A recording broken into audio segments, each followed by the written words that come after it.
اعوذ باللہ من الشیطان الرجیم بسم اللہ الرحمن الرحیم الصلاۃ والسلام علیک یا سیدی یا رسول اللہ وعلی آلک وصحبک یا حبیب اللہ۔ تمام سننے اور دیکھنے والے مسلمان بھائیوں کی خدمت میں میری طرف سے السلام علیکم ورحمۃ اللہ وبرکاتہ۔ دوستان گرامی، آپ دیکھ رہے ہیں آپ کا اپنا یوٹیوب چینل ڈیلی حدیث۔ انشاءاللہ عز و جل العزیز ہمارے اس چینل کے اندر آپ کو اور ہم سب کو سننے کے لیے حضور علیہ الصلوۃ والسلام کی احادیث مبارکہ سننے کو ملیں گی۔ تو آج کی ویڈیوز کو شروع کرنے سے پہلے تمام دوستوں کی خدمت میں مؤدبانہ گزارش ہے کہ آپ ہماری اس ویڈیوز کو لائک کریں، کمنٹ کریں اور شیئر کریں اور ہمارے اس چینل کو سبسکرائب کریں تاکہ ہر آنے والے نئی ویڈیوز آپ تک پہنچ سکیں۔ تو آئیے چلتے ہیں بلا تاخیر آج کی حدیث مبارکہ کی طرف۔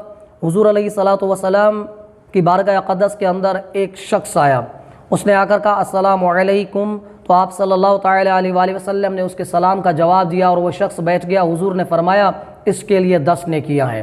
اس کے بعد ایک اور شخص آیا، اس نے آ کر کہا السلام علیکم ورحمۃ اللہ، تو وہ شخص آ کر بیٹھ گیا، آپ نے اس کا سلام کا جواب دیا اور حضور نے فرمایا اس کے لیے 20 نیکیاں ہیں۔ اس کے بعد ایک اور شخص آیا تو اس نے آ کر کہا السلام علیکم ورحمۃ اللہ وبرکاتہ، تو آپ صلی اللہ علیہ وسلم نے اس کے بھی سلام کا جواب دیا اور ارشاد فرمایا اس کے لیے 30 نیکیاں ہیں۔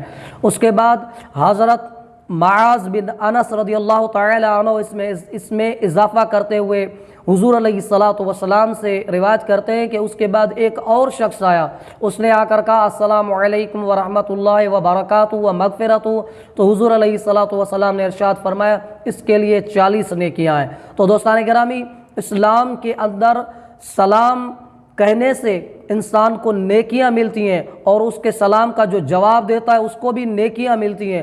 تو اللہ تبارک و تعالی نے سلام کے بارے میں قرآن مجید کے اندر ارشاد فرمایا فَإِذَا دَخَلْتُمْ بُيُوتًا فَسَلِّمُوا عَلَىٰ أَنفُسِكُمْ تَحِيَّةً مِّنْ عِندِ اللَّهِ مُبَارَكَةً طَيِّبَةً، اور جب تم اپنے گھروں کو جاؤ تو سلام کہو، یعنی گھر والوں کو سلام کہو بوقت ملاقات۔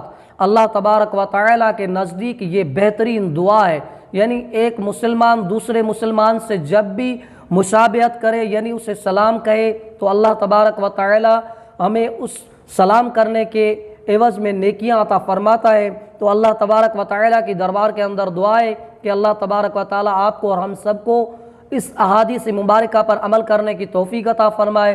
آخر میں حضور علیہ الصلوۃ والسلام کی دربار اقدس کے اندر درود شریف کا ہدیہ، صلو علی الحبیب صلی اللہ تعالیٰ علی حبیبنا محمد صلی اللہ علیہ وسلم۔ انشاءاللہ تعالیٰ ملتے ہیں ایک نئی ویڈیوز کے ساتھ۔ السلام علیکم ورحمۃ اللہ وبرکاتہ ومغفرتہ۔